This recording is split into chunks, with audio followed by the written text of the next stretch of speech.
મિત્રો, આપણે ગઈકાલે વર્ગીકરણ એટલે શું તેનો અભ્યાસ કર્યો. તો આજે આપણે વર્ગીકરણની કક્ષા એટલે કે વર્ગીકૃત કક્ષાઓનો અભ્યાસ કરવાનો છે. તો વર્ગીકૃત કક્ષાઓની અંદર સૌથી નિમ્ન કક્ષા જે છે એ છે જાતિ.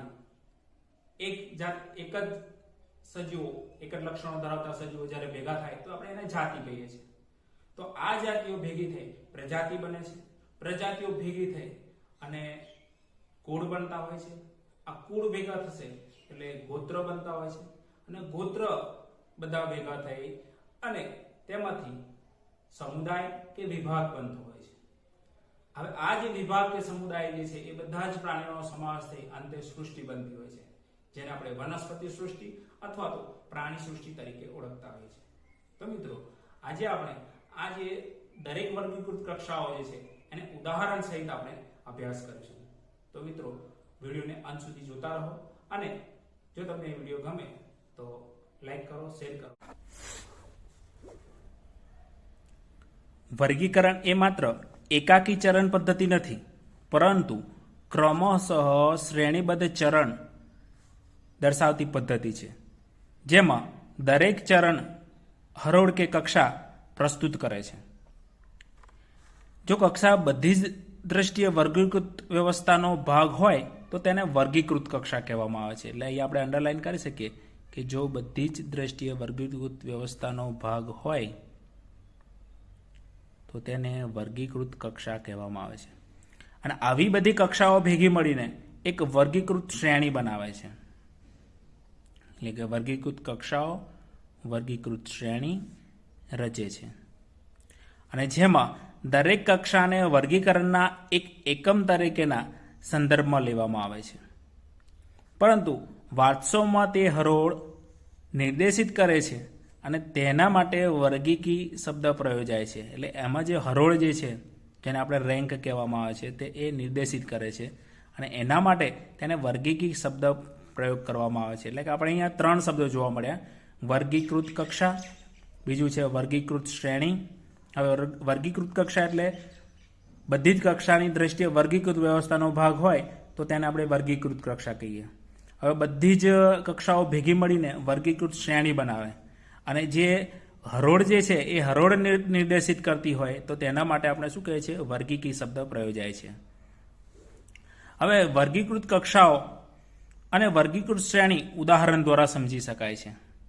તો એના માટે ઉદાહરણ આપણે જોઈએ કે કીટકો એ 3 જોડ સાંધાવાળા ઉપાંગો જેવા સામાન્ય લક્ષણો દર્શાવતા સજીવોના જૂથનું પ્રતિનિધિત્વ કરે છે. એટલે 3 જોડ સાંધાવાળા ઉપાંગો એટલે 6 ઉપાંગો છે એમ આપણે કહી શકીએ. તો એનો મતલબ એ થાય કે કીટકોમાં જોવા મળતા લક્ષણોથી તે ઓળખાય છે અને વર્ગીકૃત કરી શકાય છે. તેથી તેમના માટે અલગ હરોળ કે કક્ષા અપાય છે. એટલે તેમના માટે પણ અલગ હરોળ અથવા કક્ષા અપાય છે. શું તમે સજીવોના બીજા જૂથના નામ આપી શકો છો? તો આપણે અહીંયા બીજા જૂથના નામ પણ આપી શકીએ. કીટકોને બદલે આપણે બીજા જે સસ્તન છે એને પણ આપણે અહીંયા હરોળની અંદર રાખી શકીએ છીએ. હવે યાદ રાખવું રહ્યું કે જૂથો એ કક્ષા તરીકે રજૂઆત થાય છે. જૂથ જે છે, જૂથને આપણે શું કહીએ છીએ? કક્ષા તરીકે રજૂ કરતા હોઈએ છીએ. એટલે જ્યારે કક્ષાઓ આગળ જતાં હરોળનું સૂચન કરે છે અને આ જે કક્ષાઓ જે છે એ આગળ જતાં શું બનતું હોય છે? હરોળ જે છે એ હરોળ, જે હાર જે કહેવાય છે એ હરોળનું સૂચન કરતા હોય છે. આમ દરેક હરોળ વાસ્તવમાં વર્ગીકરણના એકમ તરીકે રજૂ થાય છે. દરેક હરોળ જે છે એ વર્ગીકરણનો શું કહેવામાં આવે છે? એકમ તરીકે રજૂ થતો હોય છે. આમ વર્ગીકૃત જૂથો કે કક્ષાઓ એ માત્ર બાહ્ય રચનાઓ જ નહીં પરંતુ વિશિષ્ટ જૈવિક લક્ષણો દર્શાવે છે. એની અંદર શું હોય છે? વિશિષ્ટ જૈવિક લક્ષણો દર્શાવતું હોય છે. હવે બધા ઓળખાયેલા સજીવોનો વર્ગીકરણ અભ્યાસ એ સૃષ્ટિ, સમુદાય કે વિભાગ, આપણે અહીંયા વનસ્પતિઓ માટે લેવાનું છે કે એમાં સૃષ્ટિ, સમુદાય કે વિભાગ, ત્યારબાદ વર્ગ, શ્રેણી, ગોત્ર, કુળ, પ્રજાતિ અને જાતિ જેવી સામાન્ય કક્ષાઓના વિકાસ તરફ દોરી જાય છે. એટલે અહીંયા જે ઉતરતો ક્રમ આપેલો છે, સૌથી પહેલાં સૃષ્ટિ આવશે. એટલે આપણે અહીંયા અંડરલાઈન કરીએ: સૃષ્ટિ, પછી સમુદાય કે પછી વિભાગ આવતો હોય છે, ત્યાર પછી વર્ગ, શ્રેણી, ગોત્ર, કુળ, પ્રજાતિ અને જાતિ જેવા સામાન્ય કક્ષાઓ તરફ દોરી જતું હોય છે. આમ વનસ્પતિ અને પ્રાણી સૃષ્ટિમાં સમાવેશિત બધા જ સજીવોમાં જાતિ એ નિમ્ન કક્ષાનો દરજ્જો છે. એટલે સૌથી નીચે શું આવે છે? જાતિ આવતી હોય છે. હવે તમે પ્રશ્ન પૂછશો કે કેવી રીતે સજીવોને વિવિધ કક્ષાઓમાં મૂકવા, તો સજીવોને આવી જુદી જુદી તો કક્ષાઓમાં મૂકવા માટે વ્યક્તિગત કે સજીવોના જૂથના લક્ષણોનું પાયાનું જ્ઞાન હોવું જરૂરી છે. અને આવા લક્ષણો છે એ સ્વતંત્ર રીતે તેના જેવા જ બીજા પ્રકારના સજીવો વચ્ચેની સામ્યતા અને ભિન્નતાઓ ઓળખવામાં મદદરૂપ થાય છે. એ સામ્યતા એટલે સરખાપણું અને ભિન્નતા એટલે અલગતા જે છે એના આધારે એ ઓળખવામાં મદદરૂપ થતું હોય છે. તો આપણે સૌ પ્રથમ નિમ્ન કક્ષા જે છે એને અભ્યાસ કરીશું. તો નિમ્ન કક્ષા કઈ છે? તો કે જાતિ. તો વર્ગીકરણના અભ્યાસમાં મૂળભૂત સામ્યતાઓ ધરાવતા સ્વતંત્ર સજીવોના જૂથની જાતિ તરીકે ગણના થાય છે. એટલે આપણે આ જાતિ એટલે કોને કહી શકીએ? તો કે વર્ગીકરણના અભ્યાસમાં મૂળભૂત, અંડરલાઈન કરી લઈએ આપણે, કે મૂળભૂત સામ્યતાઓ એટલે કે સરખાપણું ધરાવતા જે સ્વતંત્ર સજીવોનો જે જૂથ છે એને આપણે જાતિ કહીએ છીએ. હવે વિશિષ્ટ બાહ્ય રચનાકીય તફાવતને આધારે એક જાતિ એ નજીકનો સંબંધ ધરાવતી અન્ય જાતિમાંથી અલગ કરી શકાય છે. એટલે નજીકની જાતિ હોય એમાંથી અલગ થતી હોય છે. આપણે અહીંયા મેન્જીફેરા ઇન્ડિકા એટલે કે આંબો, પછી સોલેનમ ટ્યુબરોઝમ એટલે કે બટાકા અને પેન્થોરા લિયો એટલે કે સિંહ જે છે વિશે આપણે ચર્ચા કરીએ. તો અહીં ઇન્ડિકા, ટ્યુબિરોઝમ અને લિયો એ ત્રણ નામ ચોક્કસ જાતિના પ્રત્યય તરીકે રજૂ થાય છે. તો આ બધા શું હોય છે?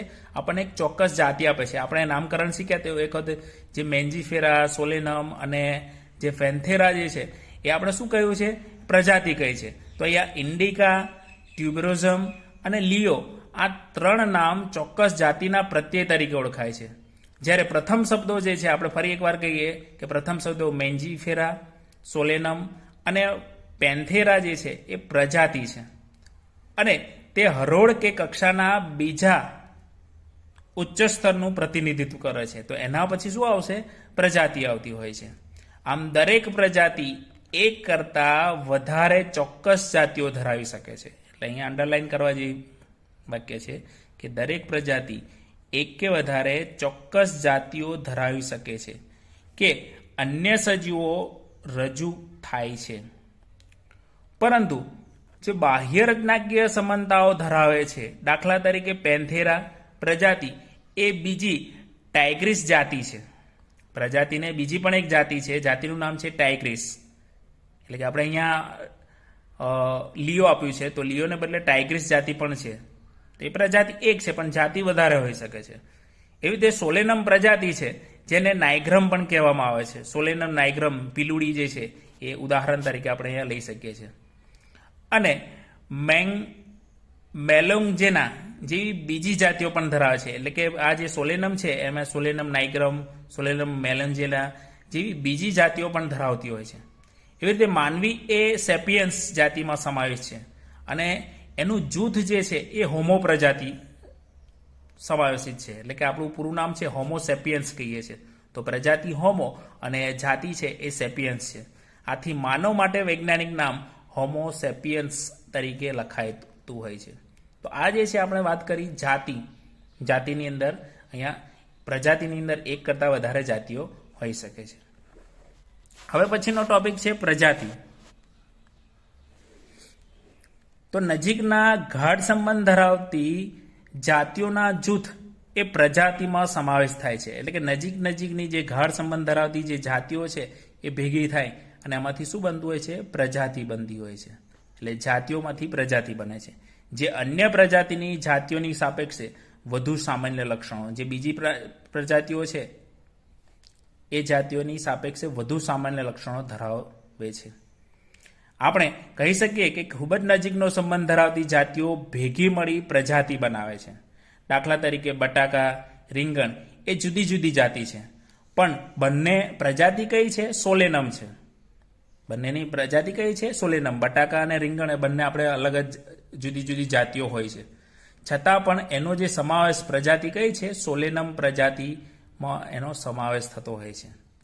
જ્યારે સિંહ છે, લાયન, જે લીઓ છે, અને દીપડો છે એ લેપર્ડ અથવા તો પારડસ, અને વાઘ જે છે એ ટાઇગ્રીસ છે. તો આ સિંહ, દીપડો અને વાઘ જે છે એ ત્રણેય જે છે એ ત્રણેય અલગ અલગ જાતિ છે. સિંહ માટે લીઓ જાતિ છે, લેપર્ડ માટે પારડસ છે, અને વાઘ માટે ટાઇગ્રીસ છે. તો આ ત્રણેય અલગ અલગ જાતિઓ છે, અને એના જે સામાન્ય લક્ષણો છે એની સાથેની પેન્થેરા પ્રજાતિ બધી જાતિઓ છે. તો આ બધાને આપણે શું કહે છે? પેન્થેરા. એટલે આપણે અહીંયા પી લખ્યો છે, પી. પછી જે લેપર્ડ જે છે એમાં પણ આગળ પી લખ્યો છે, ટાઇગ્રીસ છે એની આગળ પી. તો સૌથી જાતિ જે છે એની અંદર નજીકની જાતિ કઈ છે? પેન્થેરા છે, પ્રજાતિ છે. અને અન્ય પ્રજાતિ ફેલિસ કરતાં પણ જુદી પડે છે, જેમાં કે બિલાડી કે કેટની પ્રજાતિ છે. તો ફેલિસ પ્રજાતિ કોની છે એ રીતે આવી શકે. તો બિલાડી કઈ પ્રજાતિ ધરાવે છે? તો પ્રજાતિ કઈ હોય છે? ફેલિસ.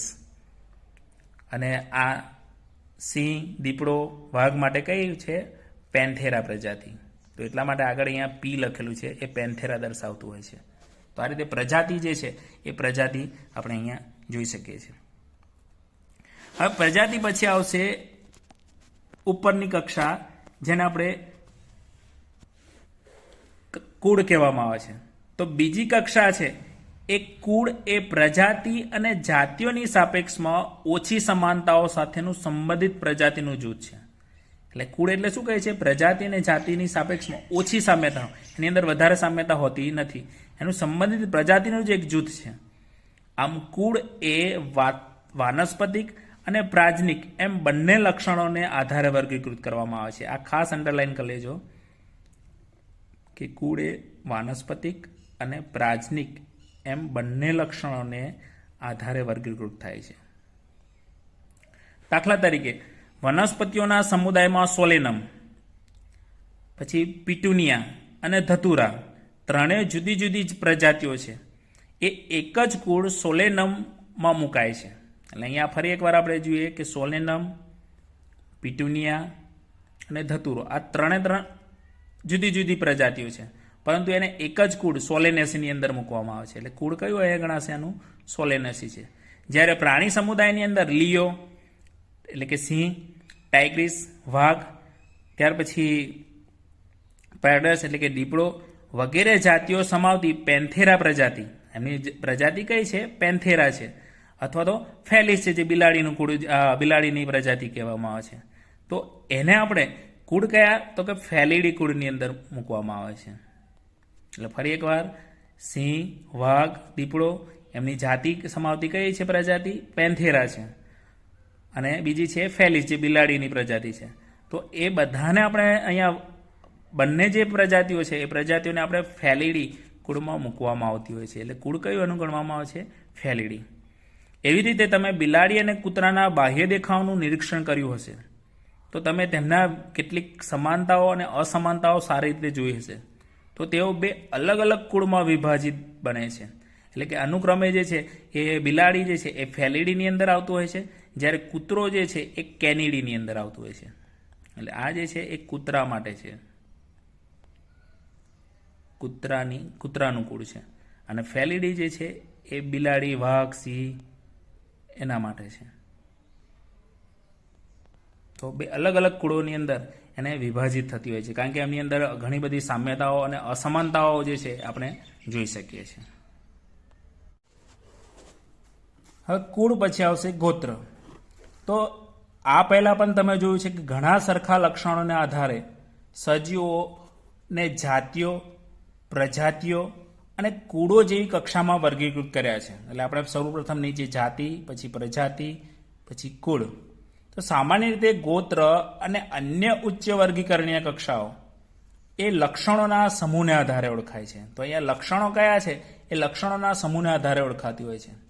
તો કેટલાક જે સરખા લક્ષણો ધરાવતા કુળો ભેગા થઈને ગોત્ર જેવી ઉચ્ચ કક્ષા બનાવે છે. એટલે આપણે અહીંયા ગોત્ર કેવી રીતે બને? તો સરખા લક્ષણો ધરાવતા જે કૂળો ભેગા થઈને ગોત્ર જેવી ઉચ્ચ કક્ષા બનાવે છે. એટલે ગોત્રની જે ઉચ્ચ કક્ષા જે છે એ ત્યાં આગળ બનતી હોય છે.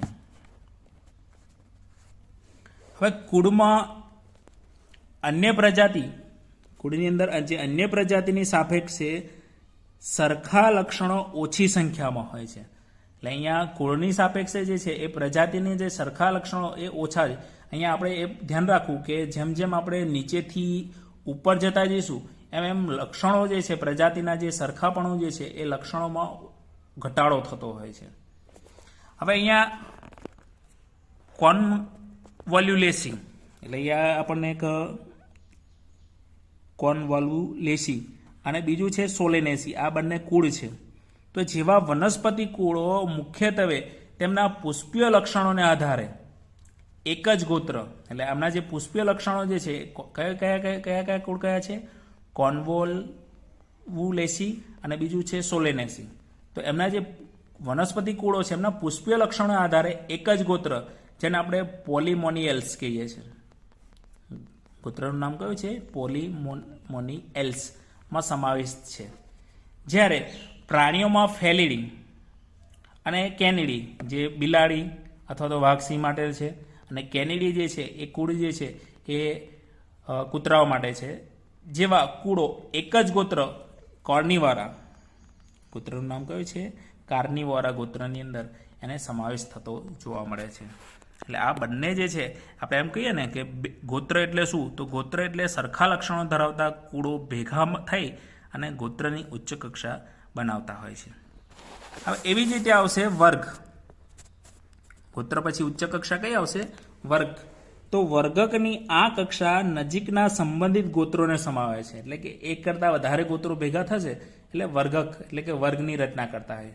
દાખલા તરીકે આપણે વાનર, ગોરીલા, ગિબ્બન વગેરે સમાવિત જે છે એ પ્રાઇમેટા ગોત્ર તથા વાઘ, બિલાડી અને કૂતરા જેવા પ્રાણીઓનું સમાવેશિત માંસાહારી જે કાર્નિવોરા કહીએ છીએ એ ગોત્ર બંને એક જ વર્ગ સસ્તનમાં, એટલે વર્ગ કયો થશે આમનો?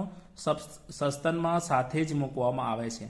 આમ સસ્તન વર્ગ બીજા પણ ગોત્રો ધરાવે છે. એટલે સસ્તન વર્ગની અંદર બીજા પણ ગોત્રો ધરાવતા હોય છે. એટલે ફરી એકવાર આપણે જોઈ લઈએ કે નજીકની કક્ષા જે છે એ સંબંધિત ગોત્રોને સમાવે. દાખલા તરીકે વાનર, ગોરીલા અને ગિબ્બન આ બધાનો સમાવેશ શામાં થતો હોય છે?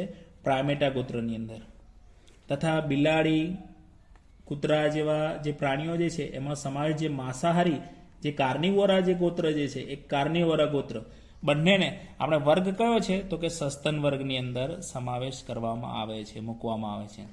આમ સસ્તનને બીજા વર્ગ અથવા તો ગોત્રો પણ ધરાવતા હોય છે. ત્યારબાદ આવશે સમુદાય. તો સસ્તનોના વર્ગની સાથે મત્સ્ય, ઉભયજીવીઓ, સરીસૃપો, વિહગ આ બધા વર્ગોને સમુદાય કહેવાતા બીજા ઉચ્ચ કક્ષાના દરજામાં મૂકવામાં આવે છે. એટલે અહીંયા આપણે સસ્તનો સાથે સાથે અન્ય બીજા વર્ગો પણ આપણે જોઈએ, જેમ કે મત્સ્ય વર્ગ છે, ઉભયજીવી વર્ગ છે, સરીસૃપ છે, વિહગ પક્ષીઓ. તો આ બધા વર્ગોને સમુદાય કહેવામાં આવે છે અને એ સમુદાય જે છે ઉચ્ચ કક્ષાના દરજાની અંદર મૂકવામાં આવતા હોય છે. હવે એની અંદર મેરુદંડ અને પૃષ્ઠભાગે પોલું ચેતાતંત્ર જેવા એક સરખા લક્ષણોને આધારે આ બધાને એક જ સમુદાય મેરુદંડીની અંદર મૂકવામાં આવે છે. એટલે કે મેરુદંડ ધરાવતા હોય છે અને પૃષ્ઠભાગે પોલું ચેતાતંત્ર ધરાવતા હોય. તો આ બધાને જે છે એ બધાને એક જ સમુદાય, જેને આપણે મેરુદંડી સમુદાયની અંદર એને સમાવવામાં આવતા હોય છે. જો વનસ્પતિઓમાં હોય તો કેટલાક સરખા લક્ષણો ધરાવતા વર્ગોને વિભાગ કહેવાતા ઉચ્ચ કક્ષાના દરજામાં પણ મૂકવામાં આવે છે. એટલે વનસ્પતિઓની અંદર વિભાગ જે છે એ વિભાગ નામનો ઉચ્ચ દરજ્જો જે છે એની અંદર પણ એને મૂકવામાં આવતું હોય છે. તો આ રીતે સમુદાય જે છે એ સમુદાયની રચના જોવા મળતી હોય છે. હવે સમુદાય પછી આવશે સૃષ્ટિ, જે ઉચ્ચ કક્ષા છે, સૌથી મોટામાં મોટી ઉચ્ચ કક્ષા છે.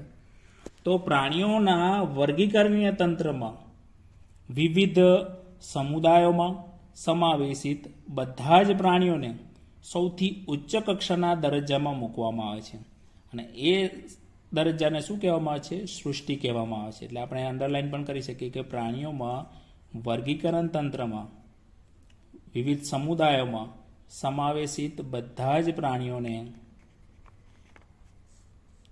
ઉચ્ચ કક્ષાના દરજ્જામાં મૂકવામાં આવે છે, તેને સૃષ્ટિ કહેવામાં આવે છે.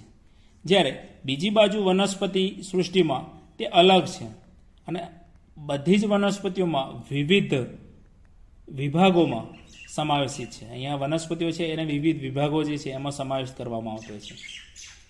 તો આ પછી આપણે આ બે જૂથોનો પ્રાણી સૃષ્ટિ અને વર્ગી સૃષ્ટિ એમ આપણે ઉલ્લેખ કરવાનો છે. તો અહીંયા આકૃતિ પણ આપણને આપેલી છે. તો આ જે આકૃતિ જે છે એ આકૃતિ આપણને અહીંયા દર્શાવે છે કે વર્ગીકરણ કક્ષાની જે ગોઠવણી જે છે એ ગોઠવણી આપણને અહીંયા દર્શાવતું હોય છે. તો વર્ગીકરણ ગોઠવણી જે છે આપણે સૌ પ્રથમ નીચલી કક્ષા જે છે એ જાતિ છે. જાતિ પછી પ્રજાતિ આવશે. પ્રજાતિઓ ભેગી થઈ કુળ બનશે. એક કરતાં વધારે કુળો ભેગા થઈ ગોત્રની રચના કરે છે. ગોત્રો એક કરતાં વધારે ગોત્રો થઈ વર્ગની રચના કરે છે, વર્ગકની રચના. ત્યારબાદ આ જે વર્ગકો જે છે એ ભેગા થઈ સમુદાય, પ્રાણીઓ હોય તો સમુદાય અને વનસ્પતિઓ હોય તો વિભાગની અંદર વહેંચાય છે.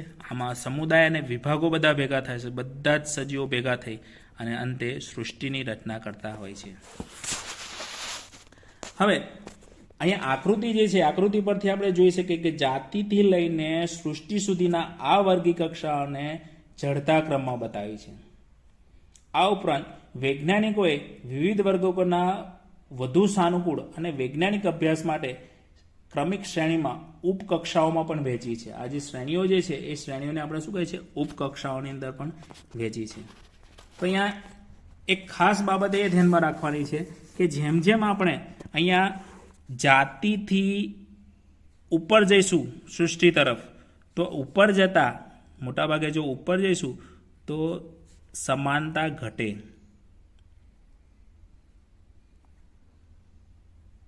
જે સામ્યતા છે એ ઘટે છે અને ભિન્નતા વધે.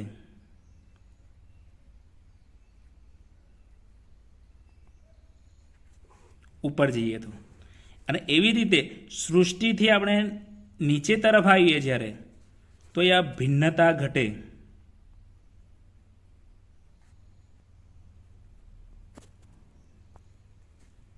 અને સામ્યતા એટલે કે સમાનતા